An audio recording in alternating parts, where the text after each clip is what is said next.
Well, today we're taking a road trip and we're heading up to the Nakalele Blow Hole.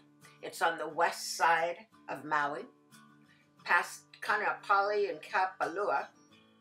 And the drive is really pretty easy. It's a slow drive.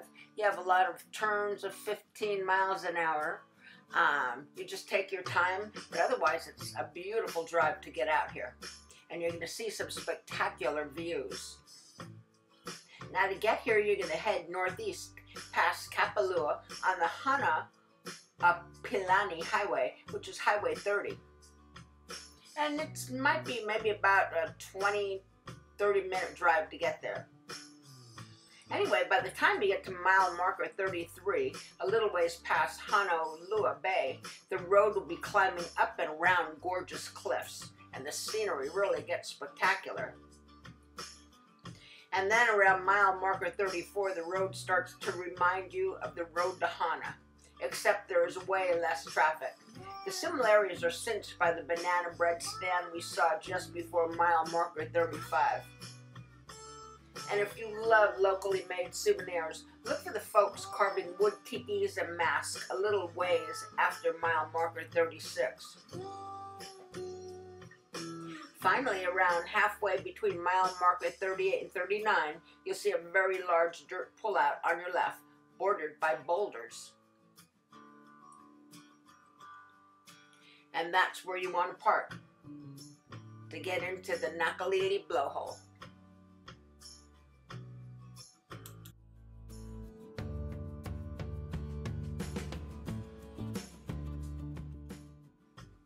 Now, driving past the Nakalele Blow Hole, they say that road is not for the meek, and it's pretty much like the far side of the road to Hana, and they say it's actually worse than that. So we did turn around after we seen the Nakalele Blow Hole, and we didn't want to venture past that. We'd already been on the far side, going all the way around the road to Hana a few times, and it's like we're done with that. Anyway, the scenery is beautiful.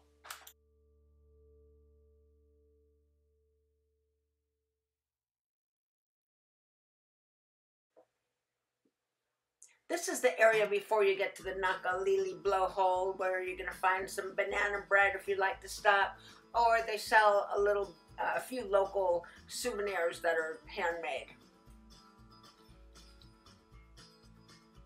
And you'll pass that spot in a blink of an eye. Okay, so if you want to walk down to the Nakalele Blow Hole, you'll definitely need some good hiking shoes. It's a little bit of it's really kind of a short trek, and you're going to have to pick your trail to go down. Some spots are a little steep and there's little loose rocks, but you'll find all ages going down there. You got to just really be careful.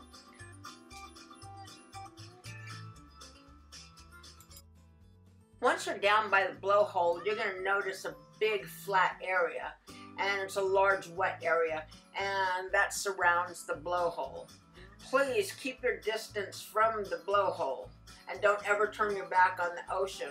A lot of tourists have been knocked into the blowhole from behind with a rogue wave that's battered about in the rocks and drowned. People have slipped and fallen to their death in the blowhole. The list goes on. So again, just really be careful. You don't want to back up to the blowhole and take pictures, because you can be sucked in and never be seen again. So yeah, just watch from a little bit of a distance and keep an eye on those rogue waves. Otherwise, it's absolutely gorgeous. Naturally, high tide is the best time to be up there, because then you're going to see the huge spout. When we were up there, the tide was a little bit on the low side, but it was still really impressive, and it was very beautiful. Okay, when we were up at the blowhole, it was really, really windy. I don't know if it's windy up there all the time, but if you're wearing a hat, be sure to hang on to it. And there's another area up there. If you walk to the right, you can go up actually up on a on like a cliff that overlooks the blowhole.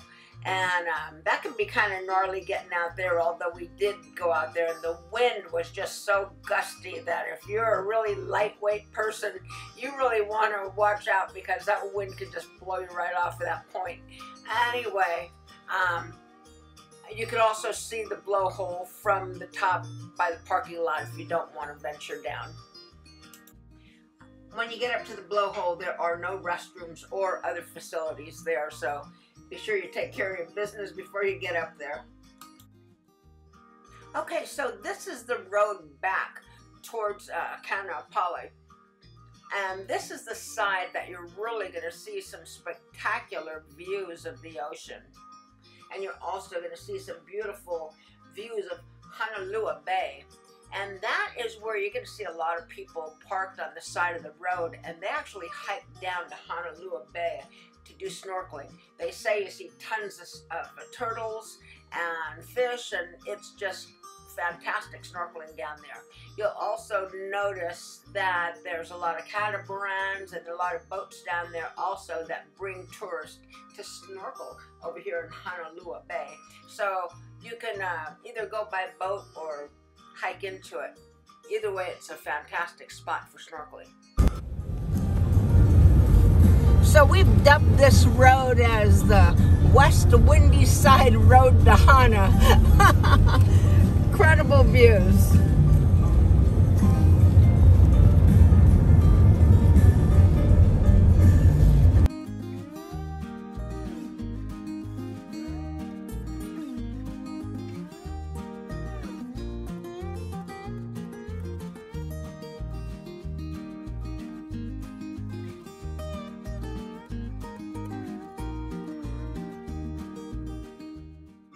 All in all, driving up to the Nakalele Blow Hole was really a nice little trip.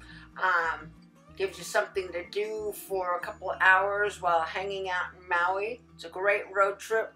There's some wonderful spots if you pack a picnic lunch where you can just stop and enjoy the views and enjoy a sandwich and something cold to drink.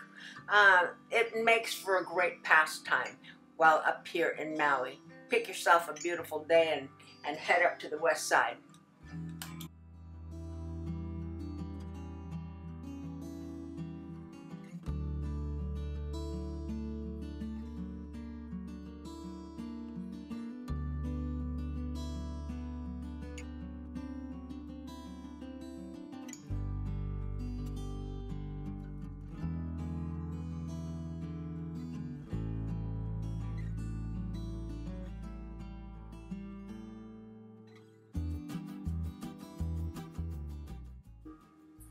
Coming up, you're going to see some fantastic views of Honolua Bay.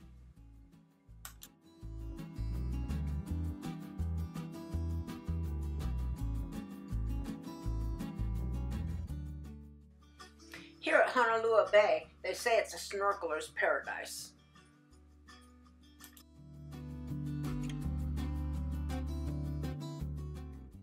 Now, if you're driving up here to Honolua Bay to go snorkeling, you'll know the spot because you're going to see all the cars parked on the side of the road and all the people crossing the street walking through the forest to get to Honolua Bay.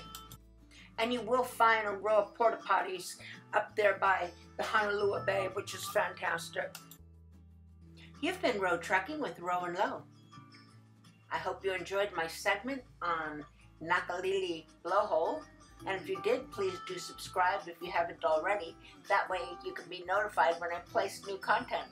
Thank you for watching, and aloha from Maui.